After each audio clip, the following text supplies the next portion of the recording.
Hai adik-adik, kali ini kita akan belajar tentang listrik. Kita simak bersama ya. Sebelumnya kita akan telusuri dulu siapa saja yang menemukan listrik.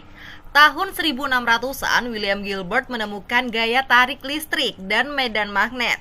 Tahun 1751 Benjamin Franklin juga menemukan adanya listrik statis. Dan ini nih, si bapak listrik dunia adalah Michael Faraday menemukan gelombang elektromagnetik arus listrik pada tahun 1791.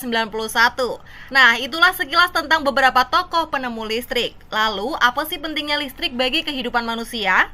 Adanya listrik banyak membawa dampak perubahan masyarakat dunia. Segala aktivitas kita bisa dilakukan sepanjang waktu, pekerjaan apapun bahkan bisa lebih efektif dan efisien. Sekarang kita bisa belajar di malam hari dengan penerangan yang cukup. Listrik itu penting banget loh buat kehidupan manusia. Lalu gimana sih listrik bisa sampai ada di rumah kita? Nanti kakak jelasin deh supaya lebih paham. Yuk kita bahas dulu tentang listrik. Listrik itu sebenarnya apa sih? Singkatnya, arus listrik adalah muatan yang mengalir dari potensial tinggi atau kutub positif menuju potensial rendah atau kutub negatif dalam satu rangkaian listrik. Perbedaan potensial ini disebut dengan tegangan atau potensial listrik. Rangkaian listrik adalah komponen sebuah rangkaian listrik atau rangkaian elektronik yang dapat dihubungkan atau disusun dengan berbagai cara. Komponen listrik ada 3 macam, yakni sumber energi listrik, konduktor atau penghantar listrik, dan alat listrik.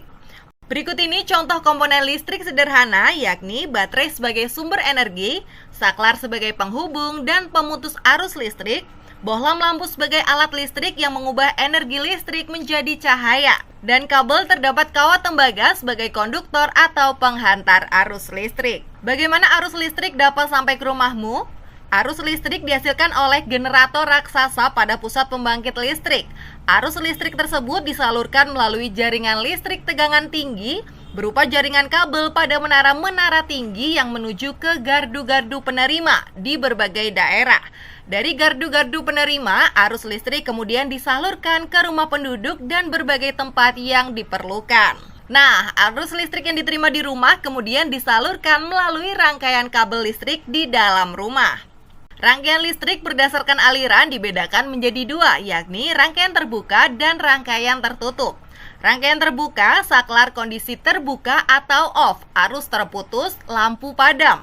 Rangkaian tertutup, saklar kondisi tertutup atau on, arus terhubung, lampu menyala. Rangkaian listrik berdasarkan rangkaiannya. Rangkaian seri disusun berjajar, rangkaian paralel disusun bertingkat, rangkaian campuran gabungan dari seri dan paralel. Contoh penggunaan rangkaian seri.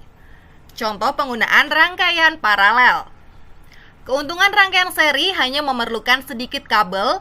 Lampu pada rangkaian seri akan menyala lebih terang.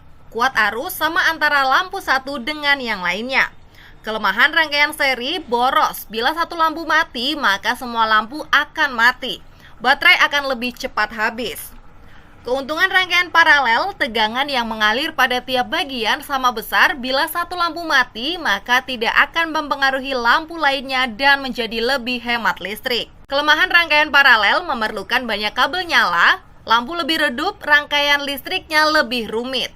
Arus DC atau direct current disebut juga arus searah. Arus listrik DC mengalir dari kutub negatif ke positif. Digunakan untuk keperluan beban elektronika yang harus memakai power supply. Arus AC atau alternating current disebut juga arus bolak-balik dihasilkan oleh generator yang dapat menghasilkan listrik besar dan arahnya selalu berubah. Disebut juga arus bolak-balik dihasilkan oleh generator yang dapat menghasilkan listrik besar dan arahnya selalu berubah setiap waktu.